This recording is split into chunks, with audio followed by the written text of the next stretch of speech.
नमस्कार बच्चों। हमने पिछले वीडियो में कक्षा 11 के पहले अध्याय समय की शुरुआत में होमो इरेक्टस, होमो सेपियंस, होमोनिड, होमोनाइड, ऑस्ट्रेलोपिथिकस कई तरह के मानव पढ़े थे और उसी में आधुनिक मानव होमो सेपियंस था। जिन बच्चों ने वो पुराना वीडियो नहीं देखा है वो देख करके अपने नोट्स बना लें और ताकि दोबारा ये वीडियो दूसरा भाग भी जो है समझ में आ जाए और इसको अच्छे से समझिए। आधुनिक मानव कैसे क्रमिक विकास हुआ मानव का, इसकी कहानी हम पढ़ने वाले हैं। आधुनिक मानव जो है उसकी उत्पत्ति कहाँ हुई, उद्भव कहाँ हुआ, इसको लेके हमेशा विवाद रहा है और इसके दो मत प्रचलित हैं। सबसे पहला मत है क्षेत्रीय निरंतरता मॉडल। आधुनिक मानव के उद्भव का पहला मत है क्षेत्रीय निरंतरता मॉडल और दूसरा मत है प्रतिस्थापन मॉडल। आपसे छोटा प्रश्न पूछा जा सकता है कि आधुनिक मानव के उद्भव के दो मत कौन कौन से हैं, तो आपका उत्तर होना चाहिए क्षेत्रीय निरंतरता मत पहला मत है और दूसरा मत है प्रतिस्थापन मत। क्या होता है क्षेत्रीय निरंतरता मत, तो समझिए। ये मत कहता है कि मानव की उत्पत्ति जो है अलग अलग क्षेत्रों में हुई थी और अलग अलग मनुष्यों की अलग अलग क्षेत्रों में उत्पत्ति हुई, जबकि दूसरा मत कहता है कि मानव की उत्पत्ति एक ही स्थान अफ्रीका में हुई थी। प्रतिस्थापन मॉडल जो है वो कहता है कि मानव की उत्पत्ति एक ही स्थान अफ्रीका में हुई थी और धीरे धीरे फिर मानव जो है आगे से आगे फैलता गया, आगे से आगे इधर उधर क्षेत्रों में जाता गया, यानी प्रतिस्थापित होता रहा। जबकि क्षेत्रीय निरंतरता मॉडल ये कहता है कि अलग अलग क्षेत्रों में अलग अलग मनुष्यों की उत्पत्ति हुई थी। क्षेत्रीय निरंतरता जो मॉडल है, पहला मॉडल, उसमें ये कहा जाता है कि भिन्न भिन्न प्रदेशों में यानी अलग अलग प्रदेशों में होमो सेपियंस यानी आधुनिक मानव के रूप में विकास की अलग अलग रफ्तार थी और अलग अलग क्षेत्र में अलग अलग आधुनिक मानव पैदा हुए।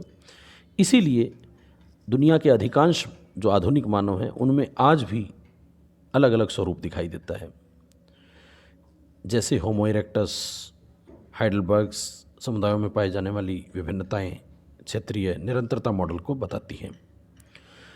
लेकिन प्रतिस्थापन मॉडल कहता है कि मानव के सभी पुराने रूप, चाहे वो कहीं भी हों, बदल गए या उनका स्थान पूरी तरह से आधुनिक मानव ने ले लिया। ये कहते हैं कि आधुनिक मानव जो है वो हर जगह सर्वत्र शारीरिक और जननिक यानी उत्पत्ति मूलक समरूपता पाई जाती है। मतलब हर एक मानव जो आधुनिक मानव जो अलग अलग क्षेत्रों में भी है आज, वो सब मूल रूप से एक है, उनमें शारीरिक और जननिक समरूपता पाई जाती है। प्रतिस्थापन मॉडल देने वाले ये बताते हैं कि ये समानता उनके पूर्वज एक ही थे यानी अफ्रीका में ही पैदा हुए थे, इससे स्पष्ट हो जाती है। मतलब प्रतिस्थापन मॉडल कहता है कि मानव की उत्पत्ति एक ही स्थान से अफ्रीका से ही हुई थी और वहीं से ये अन्य स्थानों पर गए थे। तो प्रतिस्थापन मॉडल जो है ऐसा कहता है। आप देख रहे हैं चित्र में कि प्रतिस्थापन मॉडल कह रहा है कि यहाँ ये जड़ है। प्रतिस्थापन मॉडल कह रहा है कि जहाँ मेरा कर्सर ये जा रहा है तो यहाँ ये जड़ है।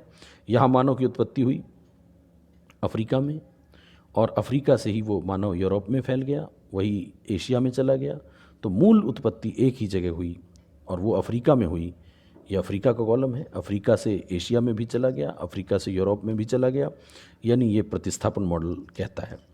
और क्षेत्रीय निरंतरता मॉडल ये कहता है कि अलग अलग जगह अलग अलग प्रकार के मानव, देखिए आधुनिक मानव एशिया में अलग अलग बॉक्स बना रखे हैं, ये अलग अलग बॉक्स बना रखे हैं। ये वाला जो है अफ्रीका का कॉलम है, तो अलग अलग क्षेत्रों में हुई, ये आपस में जो है जोड़े गए हैं। देखिए ये जोड़े गए हैं, तो इसका मतलब ये घूम फिर करके मानव जो है वो हर जगह अलग अलग मानव जो है वो फैला हुआ दिखाया गया है। तो ये मॉडल और ये मॉडल आपको पता होना चाहिए, दोनों का चित्र आपको पता होना चाहिए। यदि छोटा प्रश्न आए तो चित्र बनाना चाहिए।